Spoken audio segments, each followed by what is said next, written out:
Indonesia itu sekarang berada di titik yang cukup kritis dan juga ada di persimpangan jalan, dan kita itu ya dilematis dan juga ambigu. Sekiranya kita harus mengambil ke persimpangan jalan yang baik itu seperti apa, gitu Kak.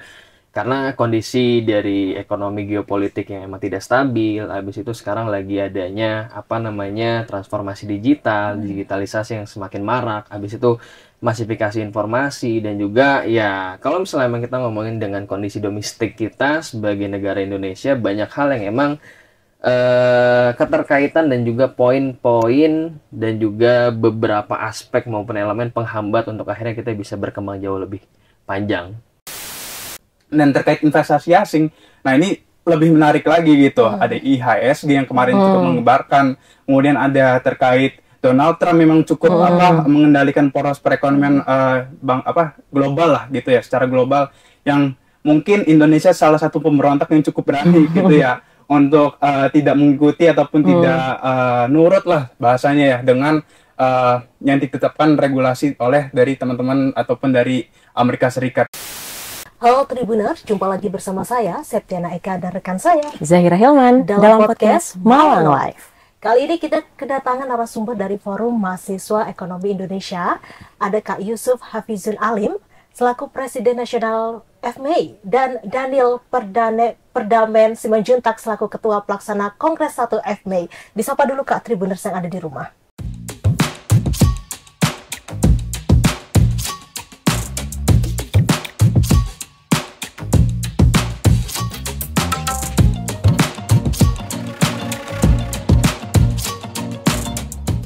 Silakan Daniel terlebih dahulu. Oke, siap. Mungkin halo teman-teman semua, kenalin aku Daniel Pardamen Simanjuntak. Saat ini saya menjabat sebagai Ketua Pelaksana Kongres 1 FMEI, tepatnya di Universitas Brawijaya Malang. Oke. Thank you Mas Daniel. Sebelumnya izinkan memperkenalkan diri. Kakak, namaku Yusuf Hafizun Alim, biasa dipanggil Yusuf. Barangkali nanti kita bisa berinteraksi dan juga bersua di lain tempat dan juga waktu. Oke. Aku sekarang diamanahkan sebagai Presidium Nasional dari Forum Mahasiswa Ekonomi Indonesia yang terdiri dari 18 keanggotaan universitas yang emang terdiri dari penjuru tanah air.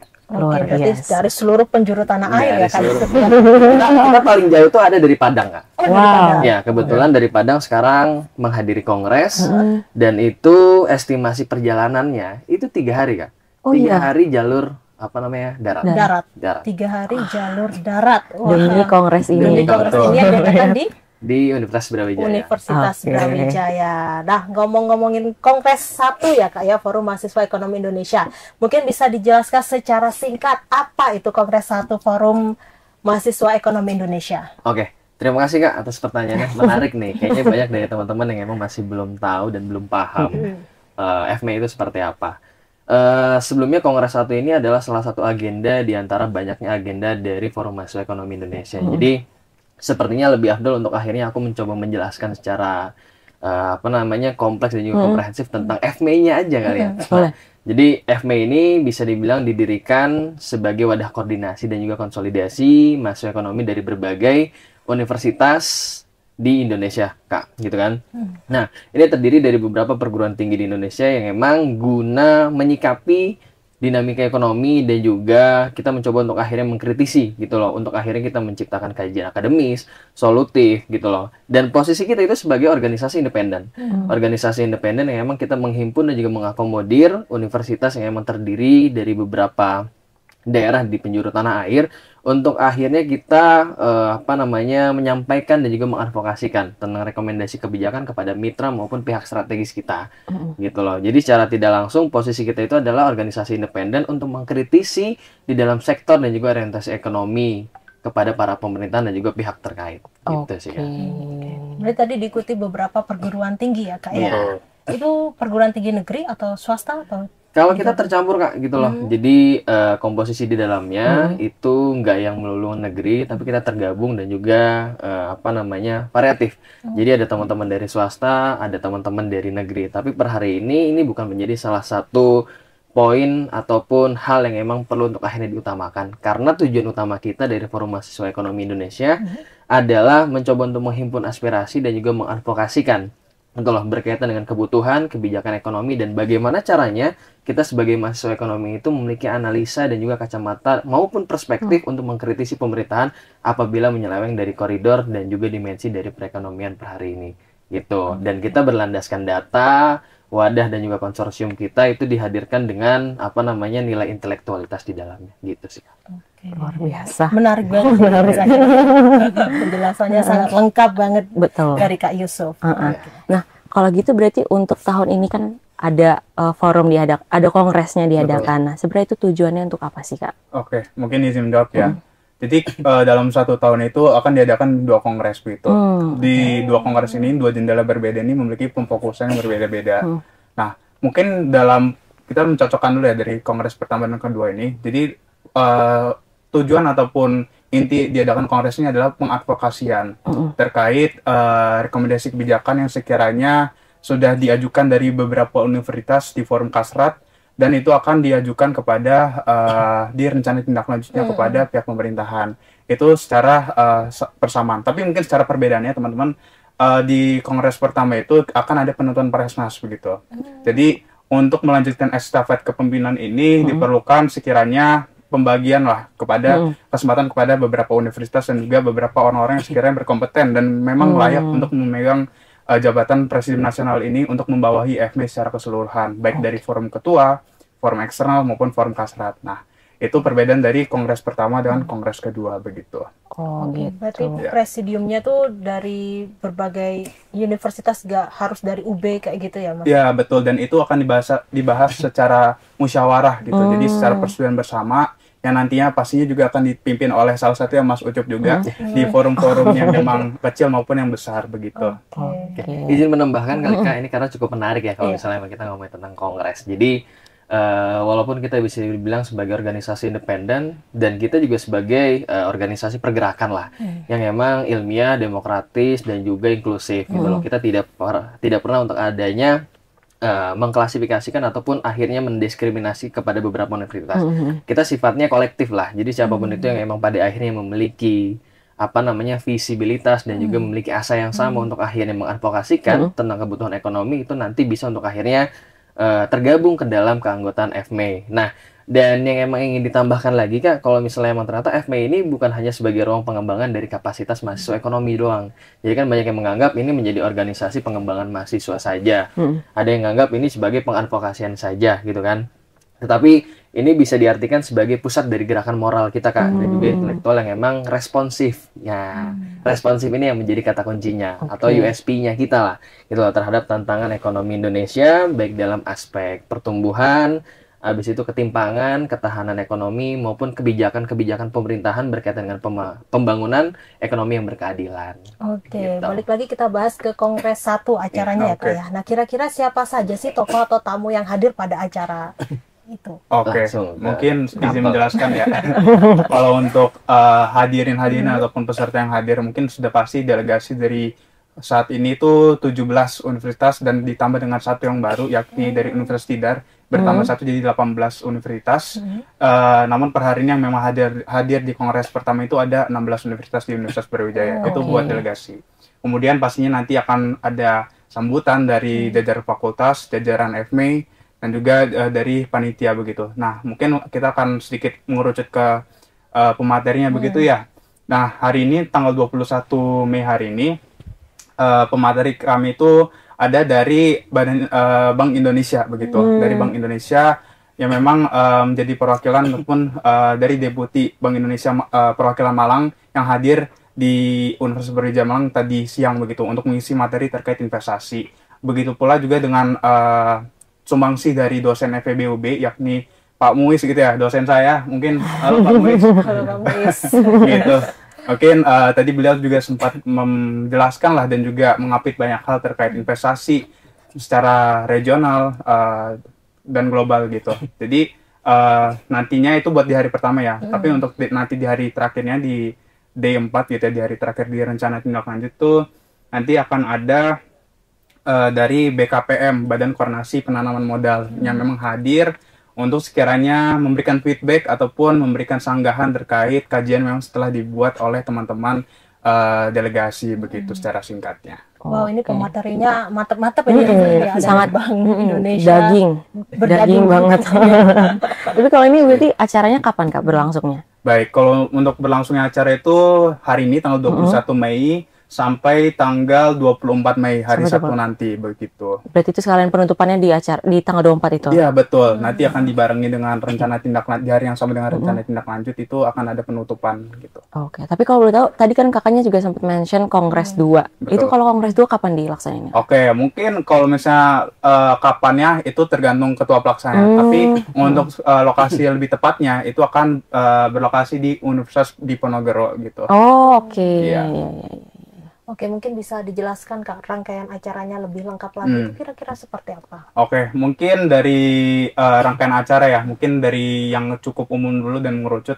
Mungkin dari yang cukup umum pastinya akan ada talk show di hari pertama, kemudian ada FEB Tour yang akan memperkenalkan lingkungan FEB UB begitu ya, terkait apa saja sih fasilitas ataupun akses yang bisa digunakan mahasiswa di lingkup universitas. Kemudian nanti juga akan ada ya istirahat, sholat maghrib dan lain sebagainya. Itu secara umum. Kemudian nanti di hari 2 dan 3, di hari kedua dan 3 itu nanti akan ada musyawarah besar dan musyawarah kecil begitu.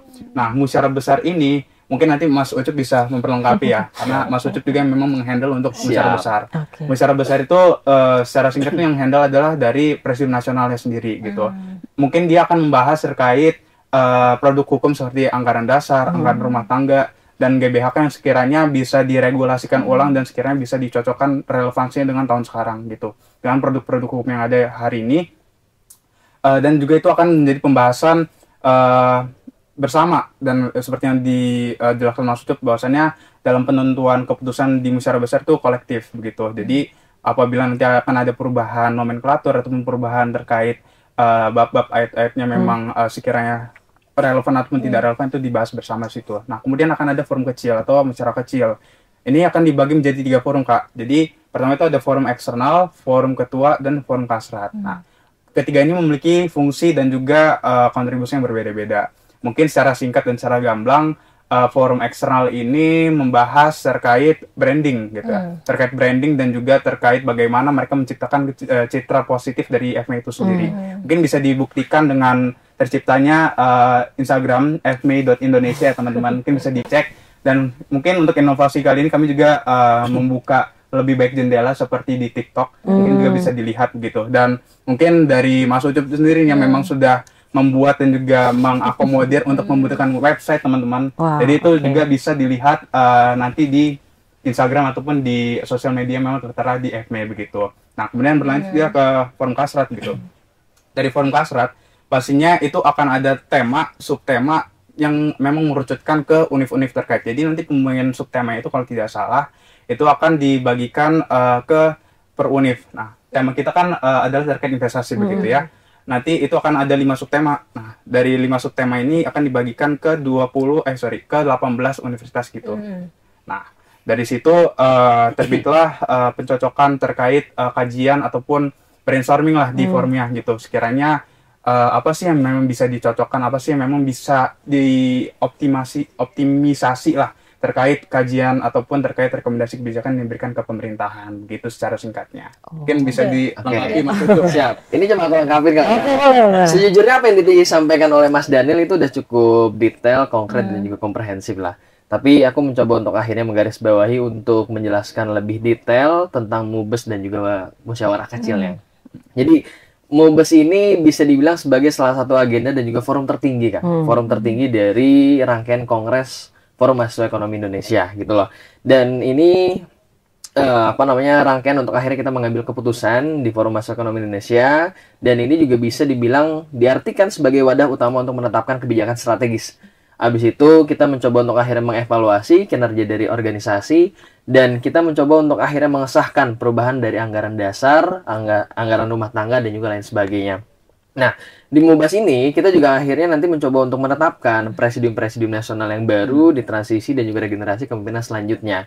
Periodisasinya di FME itu biasanya 1 tahun, seperti pada umumnya organisasi 1 tahun, gitu. 1 tahun. Nah, kalau misalnya emang kita ngomongin tentang musyawarah kecil Kak, musyawarah kecil sejujurnya tadi udah lengkap banget kalau misalnya kita ngomongin dari apa yang disampaikan oleh Mas Daniel.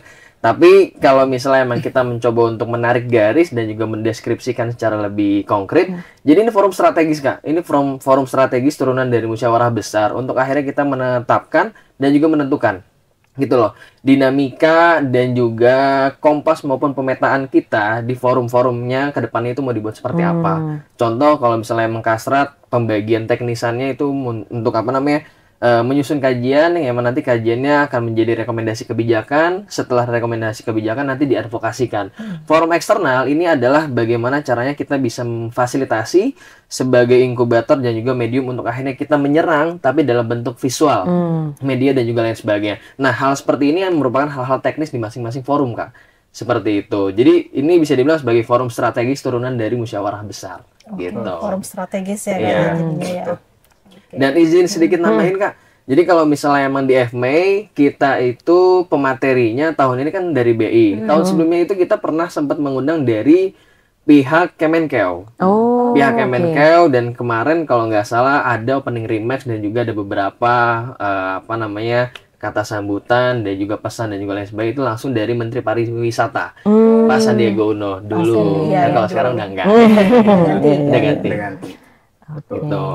Dan seharusnya hari ini itu dihadiri oleh Bu Sri Mulyani. Akan tetapi karena emang terhalang akan jadwal, padatnya jadwal beliau dan masih banyak urusan sepertinya yang emang perlu untuk ditanggulangi, sepertinya beliau tidak mungkin untuk hadir di Malang. Seperti itu. Betul. Ini menarik banget ini acara Sangat ini. menarik. Tapi kalau boleh tahu tadi sempat dimention juga pihak-pihak, kan ini outputnya akan dikasih gitu ya istilahnya ke pihak-pihak yang bermitra gitu. Ya, betul. Itu kalau boleh tahu siapa aja sih, bisa disebutin mitra-mitra yang terkaitnya gitu. Ini aku sedikit memberikan. Kalau misalnya emang di FMEI, mitra ataupun ya hitungannya bisa dibilang pihak strategis kita adalah pihak-pihak ataupun institusi yang emang sekiranya ada korelasi dan juga relevansi dengan topik yang emang kita angkat. Contoh per hari ini kita mencoba untuk akhirnya mengulik dan juga mengobservasi serta menganalisa berkaitan dengan investasi, ya kan? Investasi ini kan berarti erat kaitannya dan juga hangat kalau misalnya emang ternyata relevansinya kepada institusi pemerintahan seperti halnya Kementerian Investasi, BKPM dan juga lain sebagainya. Dan Bank Indonesia juga masuk untuk akhirnya melakukan pemetaan di regional, baik itu dari penanaman modal, habis itu penanaman modal asing, modal daerah dan juga lain sebagainya. Dan itu kita mencoba untuk akhirnya menyesuaikan, Kak, gitu. Kayak misalnya waktu itu kita pihak strategisnya institusi pemerintahan di bawah naungan Kemenkeu. Karena waktu itu kita membahas tentang kebijakan fiskal dan juga lain halnya. Sekarang kita membahas tentang investasi. Investasi asing, kita mencoba untuk akhirnya mendatangkan dan juga memberikan kesempatan untuk kementerian ataupun di bawah turunan dari Kementerian Investasi. Gitu kan. Berarti sesuai emang kajiannya apa, terus yang berkaitan gitu ya. Betul, biar kajian kita itu masuk ke dalam linearisasi yang emang sekiranya ditujukan dan diharapkan oleh kita. Karena pada saat nanti kita mengadvokasikan, otomatis kita sesuai dengan harapan dan juga ekspektasi kita di awal. Kita pengen untuk adanya fakta integritas, ataupun nanti akan adanya nota yang emang dibersamai untuk akhirnya kita membantu mentoring dan juga controlling. Kita udah nyiapin nih Kak, kajiannya, rekomendasinya, dan juga lain sebagainya.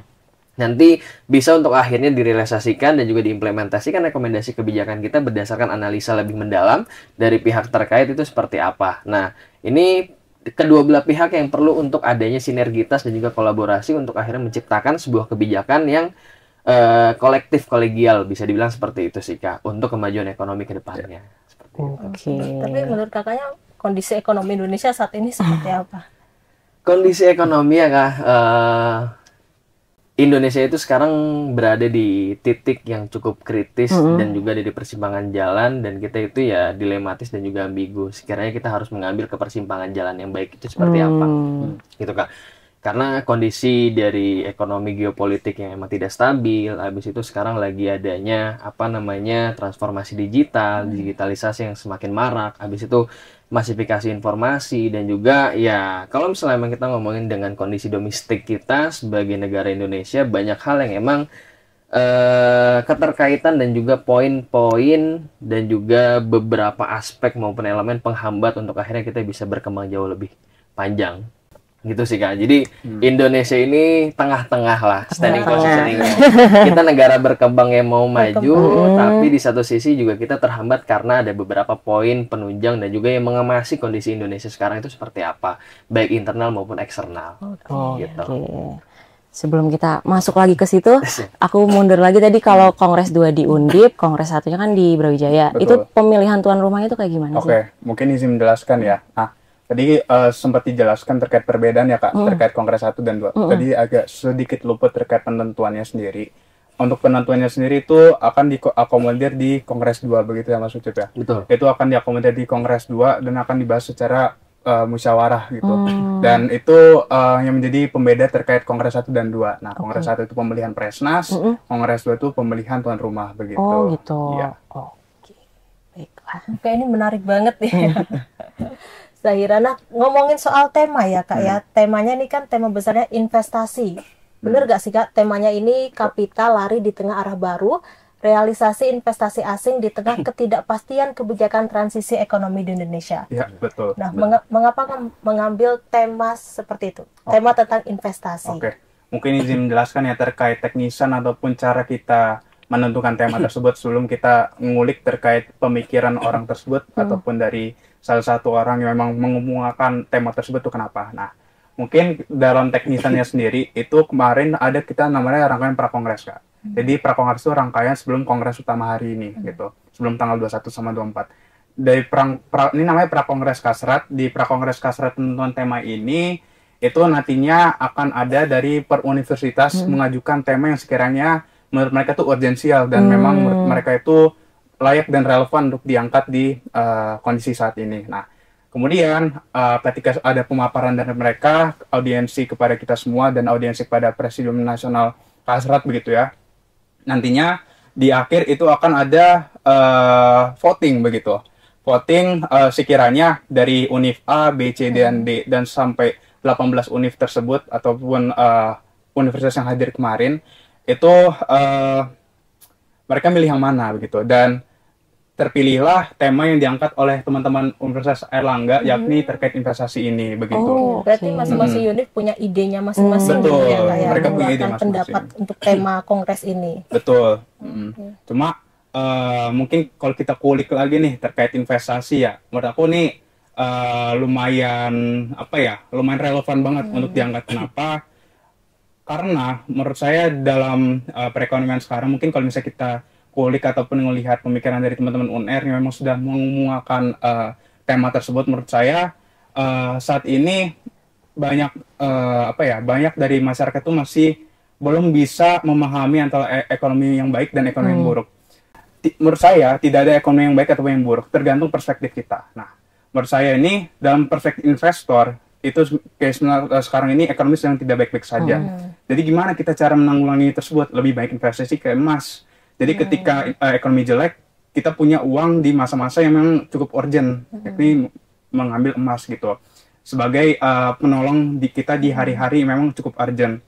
Dan terkait investasi asing, nah ini lebih menarik lagi gitu. Ada IHSG yang kemarin cukup mengebarkan, kemudian ada terkait Donald Trump memang cukup mengendalikan poros perekonomian global lah gitu ya, secara global, yang mungkin Indonesia salah satu pemberontak yang cukup berani gitu ya untuk tidak mengikuti ataupun tidak nurut lah bahasanya ya dengan yang ditetapkan regulasi oleh dari teman-teman ataupun dari Amerika Serikat. Dan menurut saya kalau kita berkaca dari teman-teman kita ya sebagai konsumen ataupun sebagai masyarakat, ini sangat menarik Kak gitu, dan sangat relevan. Dan kemarin itu mayoritas dari universitas memilih Universitas Airlangga sebagai pengemukakan tema tersebut gitu. Tema tersebut, iya. Iya, begitu. Tapi kalau boleh nambah lagi nih, boleh, pengen tahu dari perspektif anak-anak ekonomi. Oke, Sebenarnya apa sih penyebab investor asing ini mulai mundur dari Indonesia? Oke, ini biar aku yang jawab. Boleh. Karena menarik deh kalau kita ngomongin tentang investasi. Karena Boleh, investasi ini kan biasanya kita coba untuk kategorikan itu menjadi dua hal.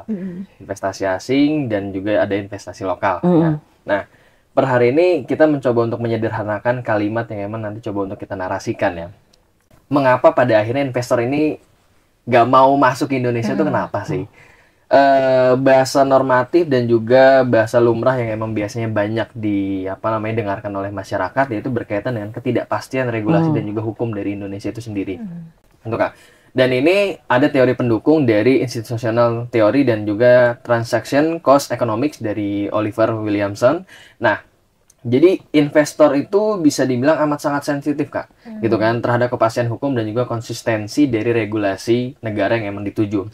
Contoh di Indonesia, perubahan regulasi, kebijakan, dan juga ya aturan-aturan berkaitan dengan implementasi dari Indonesia itu tergolong untuk akhirnya tidak konsisten. Gitu loh, dan itu juga seringkali untuk akhirnya menciptakan biaya transaksi yang emang begitu tinggi bagi investor asing. Contoh yang emang paling dekat di dalam kehidupan kita yaitu Omnibus Law. Per hari ini kan kita mencoba untuk akhirnya mengartikan dan juga menafsirkan kalau misalnya emang ternyata Omnibus Law ini adalah sebagai salah satu upaya pemangkas dari laju birokrasi berkaitan dengan investasi dan juga lain sebagainya. Jadi itu karena menyederhanakan birokrasi lah. Tapi ini menuai banyak protes, ya kan, menuai banyak protes dari kalangan buruh dan juga masyarakat sipil, gitu kan. Makanya ini sempat ramai kalau misalnya emang ternyata digugat ke Mahkamah Konstitusi. Nah, dan ini terjadi karena emang kebetulan adanya inkonsistensi lah pemerintahan pusat dan juga daerah, terutama dalam hal perizinan dan juga tata ruang. Dan ini juga menambah untuk adanya ketidakpastian investor asing untuk masuk ke dalam Indonesia itu seperti apa. Dan terlebih kalau misalnya emang kita ngomongin tentang ketidakpatuhan regulasi dan juga hukum, kita mencoba untuk menarik garis ke dalam poin yang emang jauh lebih kompleks, dan ini dirasakan oleh beberapa daerah terutama Jawa Barat kali ya, yaitu tentang adanya tindakan premanisme. Nah, ataupun ya yang bisa dibilang kategori dan juga konotasinya itu sebagai organisasi masyarakat.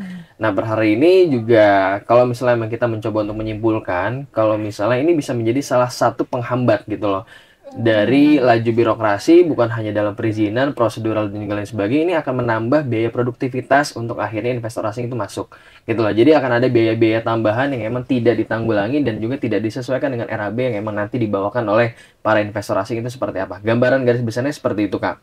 Nah, terus sejujurnya ada beberapa poin lagi, ini sudah coba untuk aku rangkum, yaitu yang kedua, yaitu berkaitan dengan iklim investasi yang masih kira kurang kompetitif. Contohnya seperti apa? Perlu adanya pembangunan infrastruktur yang merata di daerah-daerah tertinggal, Kak. Gitu loh. Nah, per hari ini Indonesia kalau misalnya emang kita mencoba untuk melakukan pemetaan berdasarkan riset dan juga data, kalau misalnya emang ternyata ada beberapa daerah yang emang mengalami kemajuan yang amat sangat signifikan, tapi ada beberapa daerah juga yang ternyata tidak memiliki pertumbuhan dan juga produktivitas dalam kemajuan di daerahnya itu, Kak.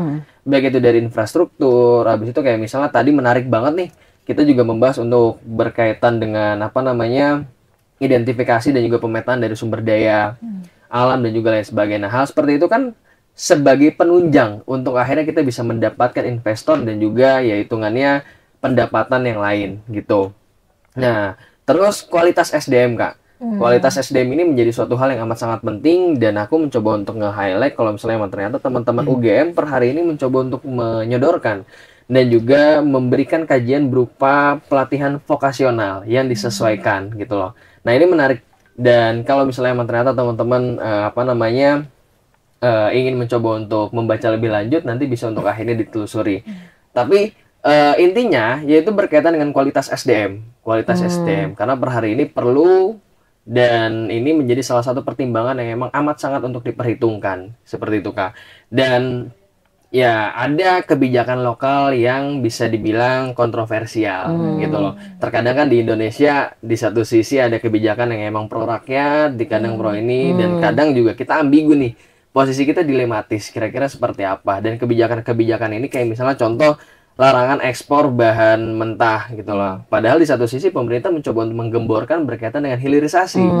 Nah, itu kan hal seperti itu yang emang sekiranya patut untuk akhirnya adanya langkah mitigasi dan juga antisipasi di dalam itu seperti apa gitu.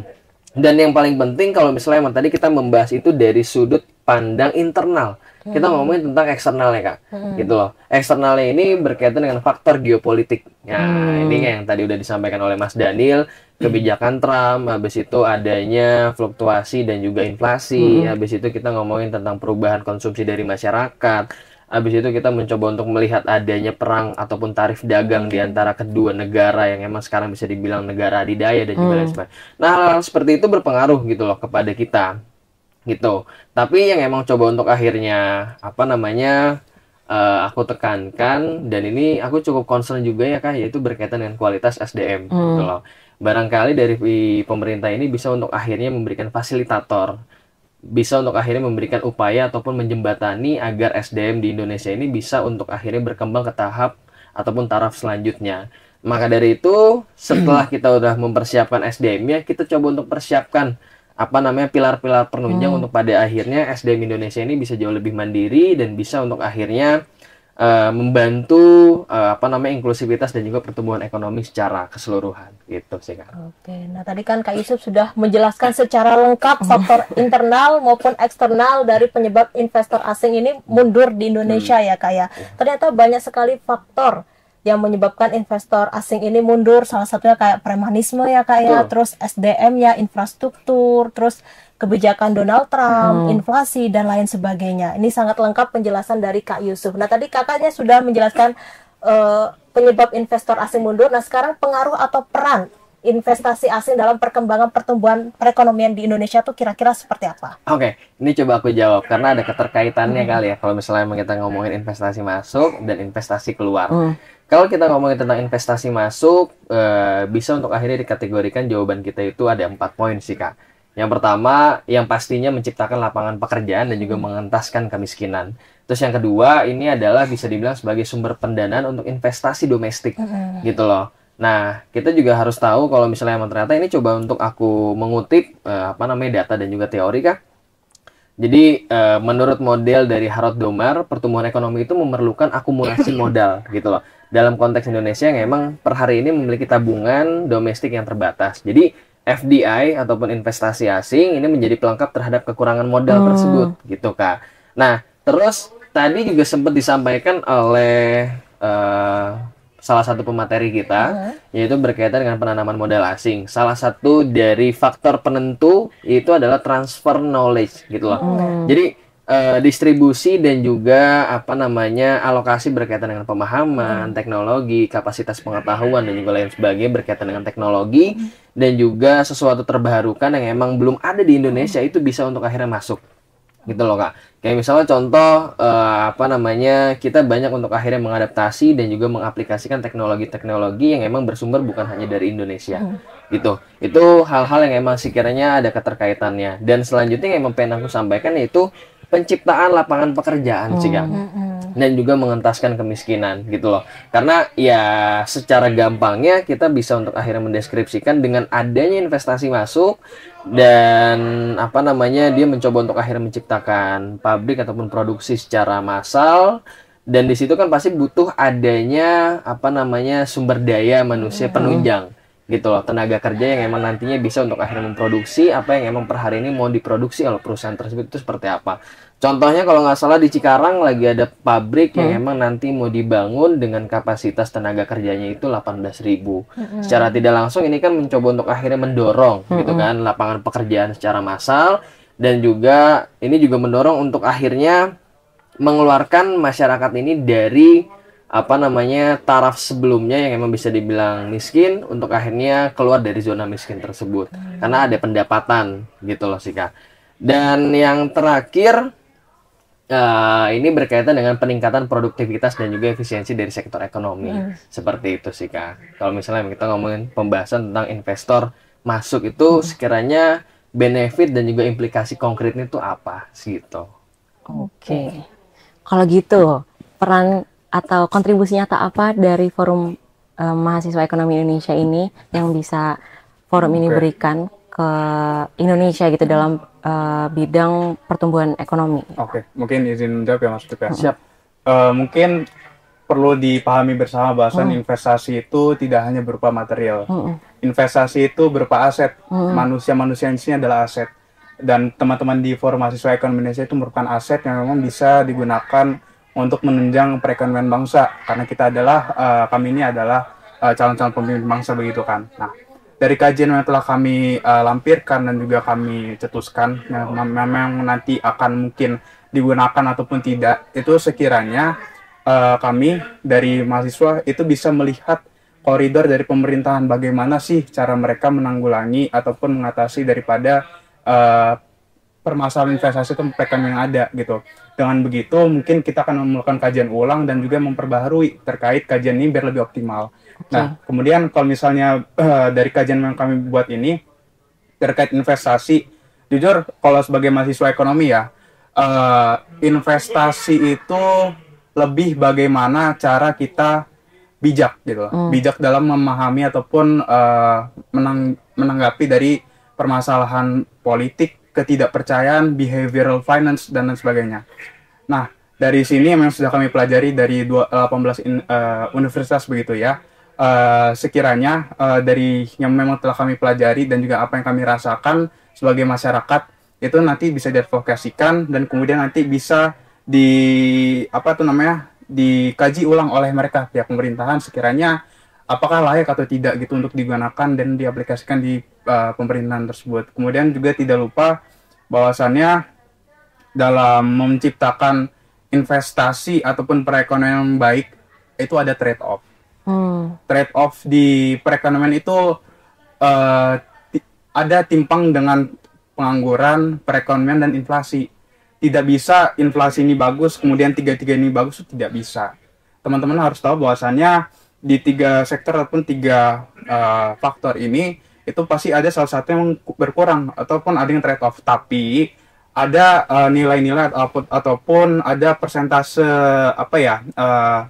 yang memang bisa ditolerir lah terkait tingkatan-tingkatan daripada inflasi, pengangguran dan juga pertumbuhan tersebut. Nah, dari investasi ini dia bisa menunjang ketiga ini. Dia itu menjadi stimulan lah untuk sekiranya menciptakan lapangan pekerjaan, menciptakan konsumsi yang baik kepada pasar dan lain sebagainya begitu. Dan sekiranya dengan kajian memang sudah kami buat itu sekiranya dari pemerintahan itu bisa lebih bijak lah dalam menetapkan kebijakan yang bisa mentolerir dari 3 roda perekonomian kita gitu. Secara singkat begitu. Jadi kalau misalnya mungkin dari teman-teman yang memang mungkin bilang inflasi kita lagi jelek, kita kok kayaknya negara miskin terus. Itu sebenarnya kita harus lihat tuh dari perspektif ini, dari pengangguran, inflasi dan juga pertumbuhan ekonomi. Kadang kita kalau ngelihat dari perspektif konsumen atau masyarakat emang nggak baik-baik aja. Tapi kalau kita lihat dari perspektif pemerintahan, nah mereka itu sebenarnya lagi capek banget teman-teman, yakin. Dari menetapkan kebijakan makro itu prioritasnya kadang nggak rasional karena mereka dalam penetapan kebijakan ataupun keputusan itu biasanya berdasarkan advokasi ataupun berdasarkan apa yang diinginkan masyarakat.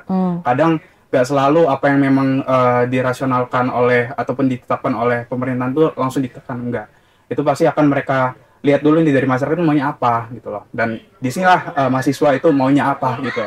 Dan ketika kita maunya apa ya kita beritahukanlah kepada pihak yang memiliki wewenang ataupun otoritas untuk menciptakan kebijakan-kebijakan yang memang mantap gitu. Nah, hasil dari advokasi yang udah pernah dilaksanain dari tahun-tahun sebelumnya itu ada nggak sih yang emang beneran diimplementasikan gitu oleh pemerintah atau mitra yang terkait saat itu gitu? Oke, jadi kalau misalnya memang kita mencoba untuk akhirnya menyimpulkan dan juga menyikapi dari apa yang udah coba kita sampaikan, Kak, sejujurnya kita hanya memberikan dan juga sifat kita itu sebagai saran maupun rekomendasi gitu loh. Untuk otonomi dan juga otoritas untuk akhirnya pelaksanaannya itu seperti apa, itu nanti kita kembalikan kepada pihak maupun mitra terkait. Dan sifatnya kita itu sebagai mitra kritis dan juga monitoring sekiranya rekomendasi kebijakan yang per hari ini coba kita layangkan apakah sudah sesuai dan sekiranya menurut analisa dan juga data yang memang sudah diperhitungkan oleh mitra terkait apakah sudah sesuai, relevan ataupun ya sekiranya perlu ada pengkajian ulang. Karena sifatnya kita untuk dibilang konsultatif juga sepertinya tidak ya. Kita lebih kepada penetralisir lah. Kita sebagai pihak untuk akhirnya mencoba untuk memberikan arahan, langkah dan juga rekomendasi yang sesuai dengan orientasi dan juga koridor ekonomi yang baik itu seperti apa gitu loh. Dari sudut pandang dan juga perspektif analisa mahasiswa. Gitu sih, Kang. Gitu. FMI ini kan mitra pemerintah gitu kan. Nah, Kota Malang ini kan dikenal sebagai kota wisata, budaya dan UMKM. Nah, peran UMKM dalam perekonomian Indonesia tuh sangat besar dan dapat menyerap tenaga kerja. Lantas apa sih yang dilakukan dari FMI 2025 ini untuk mendukung UMKM yang ada di Indonesia khususnya Kota Malang?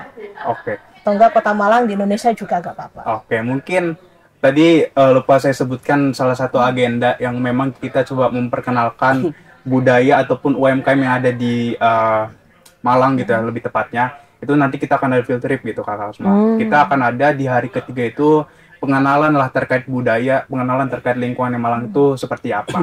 Dan di situ pastinya akan ada UMKM yang kami rekomendasikan sekiranya UMKM ini memiliki produk yang bagus, memiliki testimoni yang bagus dan lain sebagainya. Dan itu bisa menunjang daripada UMKM dan juga penyerapan tenaga kerja secara langsung. Namun secara tidak langsung dengan tema yang kita angkat terkait investasi, kita tahu bahwasannya investasi asing itu menciptakan lapangan pekerjaan yang lebih baik. Dan perlu dipahami bersama bahwasannya sekarang itu masih banyak UMKM yang berbasis non formal daripada yang formal. Nah, ini sebenarnya menjadi cukup kontroversial. Kenapa? Karena UMKM non formal itu tidak bisa dilacak oleh teman-teman pemerintahan, pihak pemerintahan. Sesimpel masih banyak UMKM yang tidak menerapkan QRIS agar laporan keuangannya tidak tercatat ataupun tidak terdeteksi. Ini sangat buruk. Kenapa? Kita ada pajak gitu. Kita ada pajak, kita ada uang retribusi dan sebagainya, memang harus kita sumbangsikan lah kepada pemerintahan sebagai roda penggerak ekonomi kita. Dan ini menurut saya perlu dikaji ulang gitu terkait sektor non formal. Namun terkait sektor formal ternyata ada pun masalah yang memang mereka hadapi, bahwasannya baik banget nih dari UMKM sektor formal ini yang memang masih belum mengetahui pasar, ataupun masih banyak yang dari mereka itu tidak bisa memaksimalkan daripada sumber daya yang ada. Seperti karena formal banget dan juga mengikuti dari regulasi di atas dan perekonomian yang cukup dinamis lah. Ada yang di PHK, ada yang memang nanti terjerat terkait menyesuaikan lah dengan kebijakan yang ada, dan itu sangat memberatkan dari pihak yang formal. Dan menurut saya dari dua jendela ini sama-sama gak enak lah gitu sebenarnya. Cuma ya gitu, bagaimana kita sebagai mahasiswa itu coba untuk memahami dari dua latar belakang tersebut, dan sekiranya secara nggak langsung kita memberikan rekomendasi kebijakan tersebut ke pihak pemerintahan agar sekiranya baik non formal atau non formal itu bisa dirangkul secara kebersamaan untuk ekonomi Indonesia yang lebih baik. Izin sedikit menambahkan kali ya Kak, karena kalau misalnya emang kita ngomongin Kota Malang ini kan sebagai kota aku sekarang, ya kan? Karena aku mahasiswa juga nih. Nah, jadi kalau misalnya emang kita ngomongin tentang Kota Malang, FMI ini akan selalu menjadi organisasi yang emang selalu berjalan beriringan untuk akhirnya memberikan rekomendasi dan juga arahan kebijakan strategis ke depannya untuk akhirnya Malang ini bisa menjadi kota yang bisa terkenal, kota yang emang memiliki pertumbuhan ekonomi yang emang memakmurkan para masyarakatnya dan juga lain sebagainya. Maka dari itu bukan hanya kita mempromosikan dan juga memasifikasi informasi tentang Kota Malang, tapi dari situ juga kita untuk pada akhirnya menciptakan ruang-ruang diskusi yang emang dimana keterlibatan mahasiswa dan juga para pemerintah maupun para pelaku usaha untuk akhirnya menciptakan resolusi dan juga formulasi yang terbaik untuk Kota Malang itu seperti apa. Nanti kita akan mencoba untuk akhirnya menyiapkan kajian, riset, dan juga data maupun kuantifikasi yang sifatnya intelektual untuk akhirnya kita layangkan dan juga kita sampaikan gitu loh. Karena perubahan ini kan bukan hanya dipegang oleh elit, teknokrat, dan juga para pengusaha dan juga lain sebagainya, tapi di tangan para pemuda ini loh Kak, yang emang kita juga pada akhirnya bisa untuk memberikan sumbangsi, dedikasi, dan juga kontribusi positif, bukan hanya tentang kepada daerah, tetapi bisa juga kepada bangsa maupun negara, seperti itu ya. Berarti peran pemuda-pemudi mahasiswa ini harus berkontribusi juga ya Kak terhadap UMKM di Kota Malang ini. Nah, kira-kira nih caranya agar UMKM di Kota Malang tuh bisa gak hanya dikenal di Kota Malang aja, tapi di mancanegara tuh seperti apa kira-kira? Menurut saya yang memang hadir di Kota Malang ini masih banyak yang belum mengenal terkait digitalisasi ataupun terkait media marketing yang memang efektif dan baik. Mungkin di sini yang memang coba saya rekomendasikan ke mungkin pihak UMKM yang memang mencoba untuk mengekspansikan dan juga memperluas jangkauan mereka, itu mereka nggak boleh gaptek gitu loh, nggak boleh gaptek dan nggak boleh takut ataupun nggak boleh malu terkait dunia luar, karena saat ini fintech itu sangat-sangat sangat-sangat strategis gitu loh. Fintech ini memang menjadi menjadi strategis sekali, baik dari pihak pemerintahan ataupun dari pemuda-pemudi yang memang mencoba untuk membuka usaha. Kenapa? Karena memang dalam proses administrasi, proses pembayaran, proses jual beli sangat-sangat efektif dan sangat-sangat tidak memerlukan terlalu banyak sumber daya. Yang penting tahu cara mengaplikasikannya, tahu cara melakukan dengan fintech tersebut, pastinya bakal bagus banget, apalagi ditambah dengan media marketing yang baik. Itu menurut saya sudah bagus banget gitu. Dan selanjutnya selain dengan pencerdasan teknologi, harus juga dari menurut saya Kota Malang ini, lebih tepatnya kalau kita bicara tentang UMKM Kota Malang, jujur saya cinta banget sama Kota Malang. Kenapa? Budayanya, terus suasana yang syahdu. Menurut saya ini harus terus dilestarikan dan menjadi novelty lah daripada Kota Malang dengan kota-kota yang lainnya. Karena yang saya lihat hari ini dalam pemeliharaan ataupun dalam mempromosikan terkait kebudayaan dan Kota Malang itu masih belum luas dan masih belum signifikan begitu. Dan harusnya dari pihak pemerintahan itu mau dan juga mau memfasilitasi dari teman-teman ataupun pihak pengusaha yang memang memiliki di sektor ataupun di pandangan kebudayaan ataupun seni yang memang bisa menodongkan ataupun menjadi unik lah dari Kota Malang tersebut gitu. Itu sih menurut saya. Oke, kita sudah di penghujung akhir waktu ya. Bahas tentang Kongres 1 FMEI di UB ini ya Kak ya. Betul. Yang diadakan mulai hari ini sampai tanggal 24. Semoga acaranya berjalan secara lancar. Amin. Semoga memiliki hasil yang baik ya Kak. Amin. Oke, Tribuners, sampai di sini dulu perjumpaan saya kali ini. Saya Septiana Eka dan rekan saya Zahira Hilman serta Kak Yusuf Hafizul Alim dan Kak Daniel Pardemen Semenyunta. Pamit undur diri. Kembali lagi dalam podcast Malang Live episode berikutnya. Dadah. Download Tribun X sekarang. Menghadirkan lokal menjadi Indonesia.